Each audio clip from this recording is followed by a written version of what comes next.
Pag-aaral sa ating mga batas. Libre, walang bayad. Hashtag may batas pala. Alam niyo po ba ang anti-fencing law?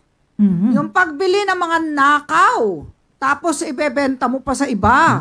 Ano yan, Enoch? Ayan, pagbili ng gamit na galing sa nakaw.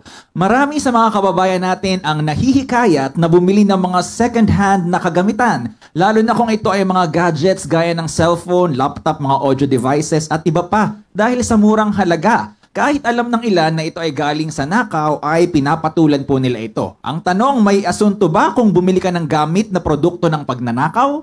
Yan. Gaya nga po ng sabi ni Chief, ang anti-fencing law. Pinaparusahan sa ilalim ng Presidential Decree number 1612 o Anti-Fencing Law of 1979 ang pagbili, pagtanggap, pagtago, pagbenta o ang pag-buy and sell o sa anumang paraan ng pakikitungo sa mga artikulo o bagay na may halaga na kung saan alam niya na ito ay nagmula sa krimen ng pagnanakaw. Ang krimen po na ito, mga kababayan, ay malum prohibitum at ang sino mang tao na nahulihan o naaktuhan na may hawak ng isang gamit na ninakaw ay maaaring masampahan ng kasong kriminal sa ilalim ng nasabing batas. Sa ilalim nga po ng Section 5 ng batas, kapag ikaw ay nakitaan na may hawak na ninakaw na gamit, ito ay presumed na produkto ng fencing. Pero itong hawak ko hindi na. Alam niyo yung iba, mahilig bumili ng second hand na cellphone. Alam niyo ba, may serial number yan. Kayang i-trace yan eh. Yes. Yung original owner niyan. Kaya, buti, mamaya lang kayo namumurahin na cellphone. Huwag kayong bumili ng nakaw kasi mahirap po yan eh. Makukulong ka eh. Sabagay, may publicatory naman magtatanggol sa inyo.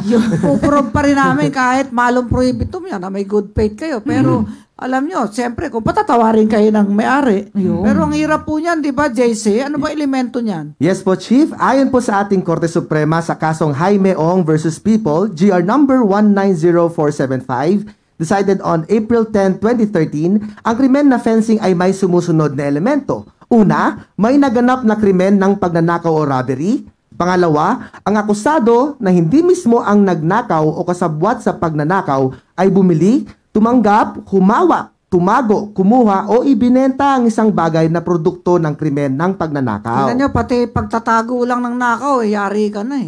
Di ba, Enoch? Ano pa yung sinasabi dyan? Kasama pa sa elemento, alam ng akusado na ang bagay na kanyang binili o tinanggap ay produkto ng pagnanakaw. At may intensyon sa akusado na makakuha ng benepisyo para sa kanyang sarili o para sa iba. So, dapat pala alam ng akusado.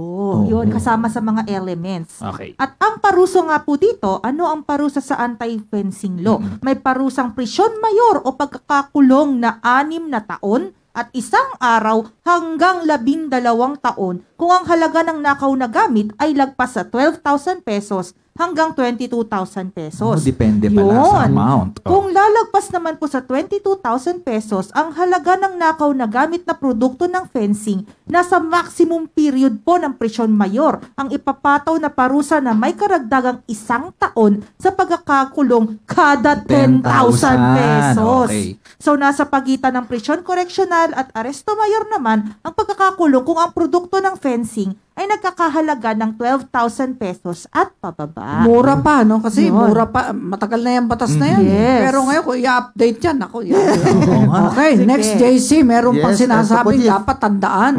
Mas maging maingat tayo sa pagbili ng mga bagay na masyadong mura ang halaga. Walang resibong maipakita ang nagbebenta nito at kaduda-duda ang pinanggalingan ng ibinibentang produkto. Bagamat naghahanap tayo ngayon ng mga bagay at produkto na mura upang makatipid, tandaan natin na dapat naaayon pa rin sa batas ang ating mga gagawin para iwas abala. Okay, yan po ang ating hashtag May Batas Pala!